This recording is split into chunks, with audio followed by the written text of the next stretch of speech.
Coming up on Inside Scoop, Trump tariffs and market mayhem. Hungary's government wants people to have more babies. Would that work in the US? Sportsman in Chief, how Trump is rewriting the playbook to win America's games.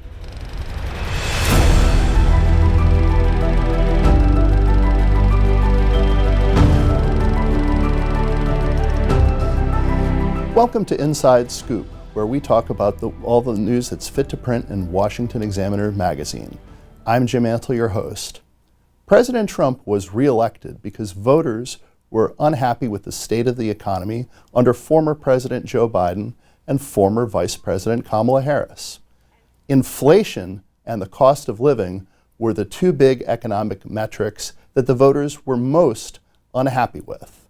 When Trump was in office during his first term, we enjoyed low unemployment, reasonably strong economic growth, but also low inflation rates below 2%. Many voters restored President Trump to the White House because they were hoping to see the pre-pandemic economy brought back. But President Trump, in his second term, has some other ideas. He would like to reorganize global trade. He has planned to impose a set of comprehensive tariffs on allies and adversaries alike. Tariffs are making us rich, losing a lot of money under Biden, trillions of dollars, trillions. And there are some economists who are very concerned that this could lead to higher prices and the sorts of economic conditions that got the Democrats voted out of office in the first place. Tariffs are highly likely to generate at least a temporary rise in inflation. The inflationary effects could also be more persistent. And President Trump responded with a threat to terminate the Federal Reserve chairman, saying his removal from office couldn't happen soon enough. Now, the Trump administration has paused most of the tariffs for now. They're getting a little bit yippy, a little bit afraid. And that there's going to be a 90-day window during which the administration is going to try to negotiate new trade terms and new trade deals with various governments all across the world. Our tariff policy around the world has every country in the world coming in and talking to us. It is incredible. The Trump administration believes that they have the leverage, with so many countries wanting access to U.S. markets, to get more jobs reshored back to the United States, and also maybe to get countries to become less economically interlinked with China. Many of our allies and the United States itself have connections to China that Trump would like to see us decoupled from. Some Trump administration officials have taken to the airwaves to talk about what they think the Trump tariffs will be able to accomplish. In 90 days, are we going to have a complete a formal legal document done and dusted?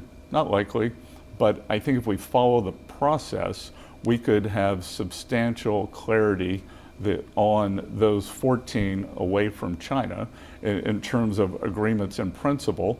And then once we reach a level that we've agreed on and they've agreed to lower their tariffs, lower their non-tariff barriers, currency manipulation, and subsidies of industry and labor, then I think we can move forward. Would tariffs still be in place, though, as part of any agreement? Depend on what they have on offer. I'm telling everyone, bring your A game. So Trump isn't completely surprising us because he has had a real emphasis on tariffs throughout his political career. I love tariff. The most beautiful word in the dictionary is tariff. Tariff. It's the most beautiful word. I think tariffs are the most beautiful word. I think they're beautiful. It's going to make us rich. Can Trump's tariffs and trade policy deliver the results for the American people?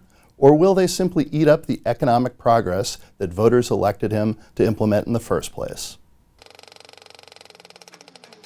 I'm joined this week by Washington Examiner senior political columnist Tim Carney. And Tim, you've been to Hungary recently, which has become a model for a lot of conservatives when it comes to government policy encouraging baby making. But you've written in the magazine that maybe it shouldn't be. Well, they did have great success there, and they've done a lot of important things. The Hungarian government there sort of stating very clearly marriage and family are good things. And they did succeed last decade in going from Europe's worst birth rate to its third best. But one of the things that I point out is that the last 3 years has seen a 15% drop in the birth rate and a huge drop in the marriage rate as well. So some of their policies, they may be giving extra money to families, but that doesn't mean the same as encouraging family. For instance, they're not really helping make homes more affordable, and also they're politicizing family formation. Viktor Orban is a very divisive figure, and if people there associate getting married and having kids with one of the parties there, then that could end up actually harming family formation.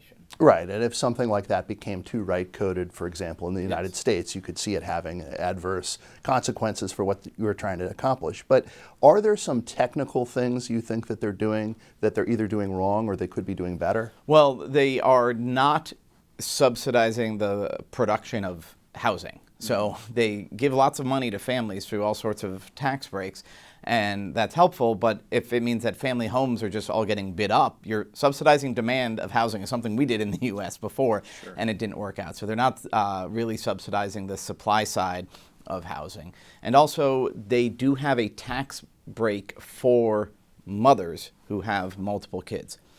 This really ends up subsidizing only working mothers. A stay-at-home mom, a couple with a mother that stays at home, doesn't get any benefit from that. And in fact, a lot of the research I've looked into over the years has shown that helping a family have one person who either doesn't work for pay or works only part-time, that's really pronatal.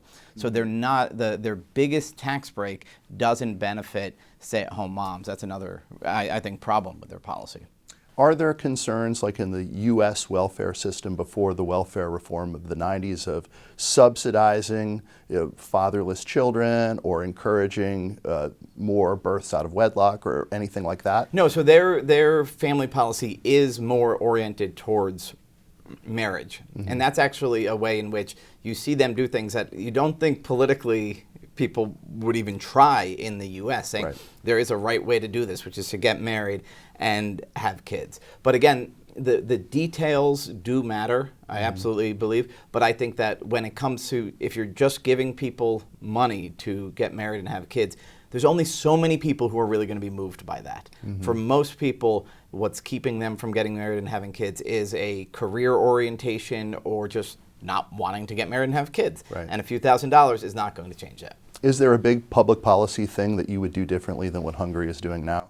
Well, in the U.S., I do absolutely agree that a large child tax credit has to be part of our tax code.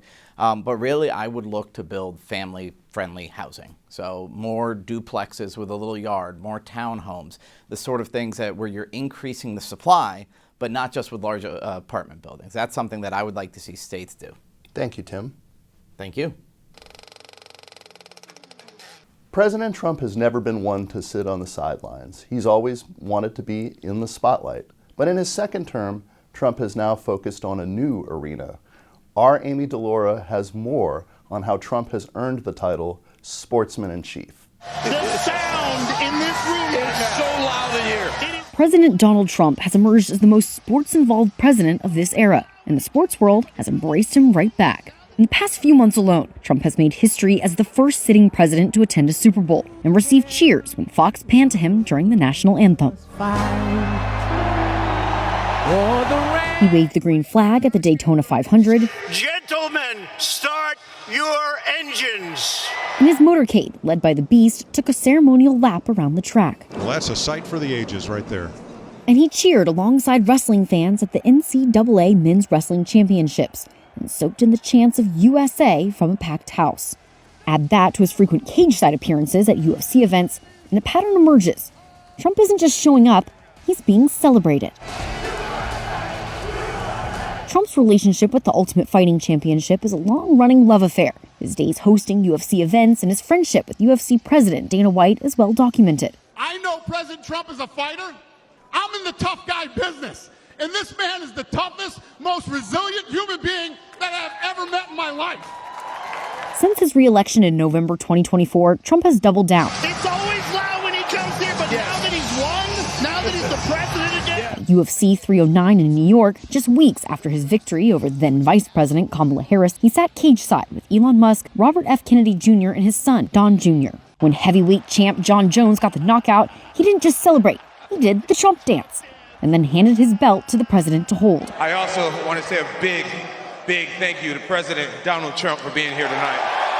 Trump has been spotted at UFC events in Las Vegas and Miami, too, each time greeted with cheers and chants. That's what I like. That Trump dance, it's not just a UFC thing. Trump's been doing it at rallies for years, but it exploded into sports after his latest election win. The dance's viral spread through the NFL, a league once known to kneel at the national anthem, hints at a deeper shift. With a sack. And don't forget his cameo at the Army-Navy football game on December 14th, 2024. Trump tossed the coin and received a standing ovation. In early April, he attended a live golf tournament held at the Trump National Doral in Miami, voicing his support for the merger between PGA Tour and the Saudi-backed Live Golf League. Frankly, what they're doing for golf is so great. What they're doing for the players is so great. The salaries are going to go way up. What's striking about Trump's sports forays isn't just that he's showing up, it's how he's received. This isn't the Trump of 2017 snubbing the Golden State Warriors' White House visit. I don't want to go. That's really good. This is a Trump who's figured out the game. Show up, own the moment, and let the crowds do the rest. Sports fans, especially in football, racing, wrestling, and MMA, are a demographic goldmine, working class, patriotic, and often conservative-leaning. It really is the great American race, and I look at this as almost a patriotism kind of thing. And Trump isn't just a fan, he's a participant, knowing every cheer he receives equals a vote and every chant a poll point. And the sports world, long known as a battleground in the culture wars, seems happy to let him. Back to you, Jim. Thank you, Amy. And thank you for watching Inside Scoop. I'm Jim Antle. I will see you next time.